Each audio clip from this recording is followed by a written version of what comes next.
family. She's my Kenyan girl. Mtoto la ini anafanya bila cheesy mpaka na sisi kwa wengine nisione. Kwa wengine nisione. She's my Kenyan girl. Send from heaven nothing else can compare. Itisha chochote baby girl nakupe. Cause you were so strong, bold and smart. Me no care if you color white or black, thick or fat, cream or dark. Me no kupenda mama, me no kupenda sana. Nyako, bola buena, isele, atere, raki, tawalayo, morome.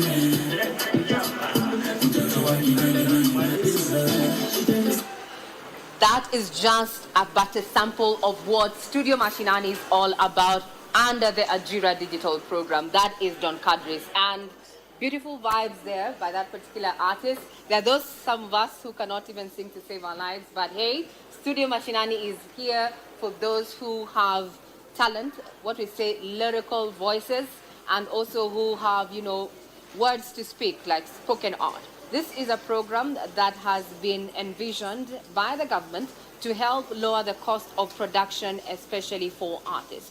And it is currently at least in 7 studios across the country. What does it really mean when you say you come to use, or rather use the facility that is Studio Mashinani? I'm joined by Elijah, who is one of the producers, before we get to hear from Don Kadris, right? Kadris, yes. And how his experience has been. So Elijah, tell us, when you talk about Studio Mashinani and lowering the cost of production for artists who come in, what does it exactly mean? Studio Mashinani was an initiative started by the former president, His Excellency Uhuru Muigai Kenyatta, to help upcoming artists. They came to him, they told him, sir, we don't have money to record our music. So that's how Studio Mashinani was born. Okay. So now, if I walk in, like our guest... So when you walk, there is a page, we normally call it jiradigital.co.ke. You just go there, create an account, you book your studio session. I, as a producer, will confirm, and I will give you a call. When you come to our studios, we will check your vocals, and then we'll start the process of beats making. I will have to understand your genre, the kind of music you are singing, reggae, drill, hip-hop, gengeton. Then from there, we start the process of beats making. Then we plan for a day you'll come and record. After recording, we mix your music, we edit, we master, and then we release it to the market. There are those who are wondering, is that all for free, or does someone have to part with some money? Studio Mashinani is free of charge, from recording to the mastering to release of your music. Right. Free of charge. All right. Right now, we are leveraging the digital space. We have various platforms, including YouTube, Spotify, and such. Do you also help the artists who walk through your door to ensure that their product is out there for mass production? We normally help them to create their YouTube channel, especially for the Gen Zs. Most of them, they don't have even capability of accessing internet. So we do for them YouTube for free. We load their music to the Spotify and to other channel of music. And majority of them have benefited since then. All right. So give us the numbers. I mean, you have handled quite the artists since you started up Studio Mashinani. How has been the traction? Studio Mashinani started 2017. Until now, we have handled about 1,000 artists. Wow. Not considering the age, anybody can walk in. That's why we normally say, rather than talent. If you have a talent, not just in music only, spoken word, you want to create your own beats, jingles, you want to learn musical instrument, Studio Mashinani is for you. And if I was to be the devil's advocate, which I'll be, so what is in for KBC? Why is KBC doing this? KBC, being our mother station, has helped so much in promoting artists. Most of these artists, they come from the ghettos areas. So they have never even been anywhere near television. I don't think Don is agreeing to that, but yeah. But anyway, you're out there to build capacity among artists. We are there to build capacity. KBC have given them a platform, even visibility. All right. Yeah. So what do you envision for this particular project? Are you looking at expanding to various parts of the country? Actually, right now we have 7 Studio Mashinani which are currently running. All right. right? We have two ongoing in Kisii and in Eldoret.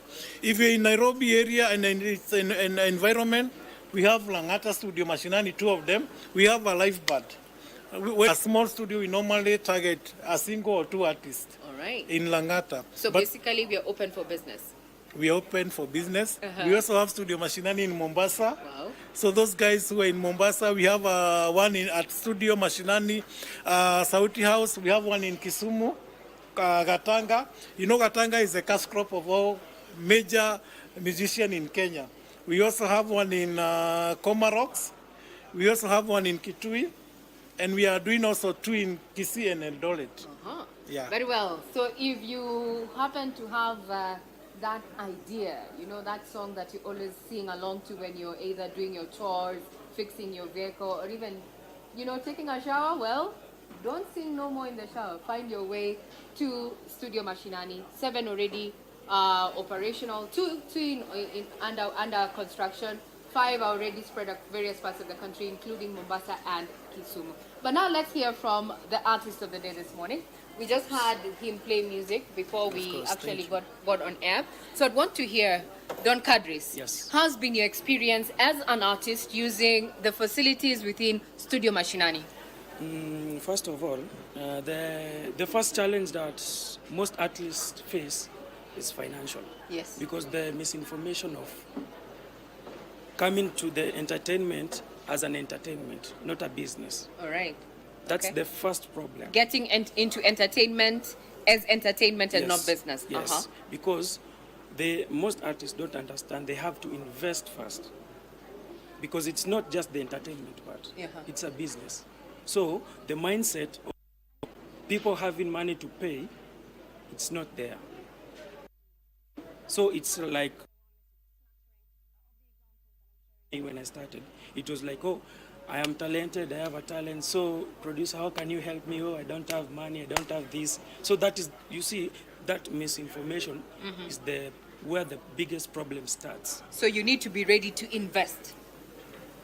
First of all, the information, then you understand why you invest. Okay. You have to understand where you're investing. And how has been your experience now that you found the services at Studio Mashinani? I'm loving it first. Okay. Because, as I said, people come in without the money, and most people who we start young. Okay. So we don't have jobs, we are not employed. So it's a great place to start, so that in the process of you being coming to the studio and the producer telling you and giving you all the advices, so it's easier for someone to Scale. Yeah. All right. Yeah. So now if I want to get your music. In every streaming platform. That is Spotify, DSPs, which is Boomplay and All Star. Yes. YouTube, of course. Yes. I saw even TikTok are distributing now. Okay. So in every social and DSPs and in every platform. So this platform, other than Studio Mashinani, just looking at technology, for you as an artist has helped you scale. Of course, of course. All right. It's a broad market now. You don't need to go in the street and give flyers. All right. But then as we are scaling in terms of digital access and platforms, there's also the challenge of, what can I say, copyright issues and such. Yes. What is your take on that, and what would you want the policymakers to actually do to ensure that you earn from your hard-earned talent? First of all, every musician converting to a politician, like the likes of Jaguar and the other MP who was a comedian, they are the first people that could have helped us in a bigger scale, because they are in parliament is where everything That's is, where the laws are made. Yes. So if someone comes from the entertainment and crosses the other side, I think they understand how the industry works. So the policy makers, they are the first people who should push, because when a businessman becomes an MP, he doesn't understand the entertainment part, because everyone comes to the entertainment knowing that it's just fun.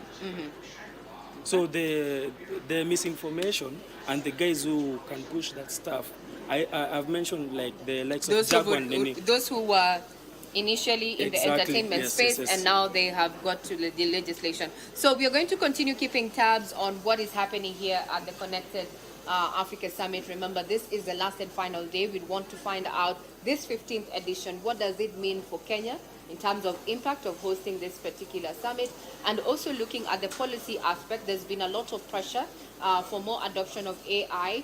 There's been a concern with a majority of members of the public telling that maybe AI could take away their jobs. But for the last 2-3 days, we've heard that AI is actually an enabler to increase efficiency. So those are some of the conversations that we've been having. We've also been looking at how Africa is supposed to, unify its innovations to have a digital market that is going to enable the continent take advantage of the resources within this particular continent, not just meeting up people, but also scaling the businesses within the African continent. This is what we're going to be keeping tabs on. We are expecting various dignitaries to make their way here today, being the last day, so that we can ask that big question that you are pondering about is, what does it mean for the 15th edition of the Connected Africa Summit that has been happening right here in Nairobi? KBC has been the main media partner, and we are currently at the Studio Mashinani booth right here at the edge here in Nairobi. Yes. And as we take it back to your broadcasting house, we know Thursday is the new Friday, and how about we wind this up with some bit of music? This is content right from Studio Mashinani. As we hand it over to you, just have a sneak peek into what is being done here.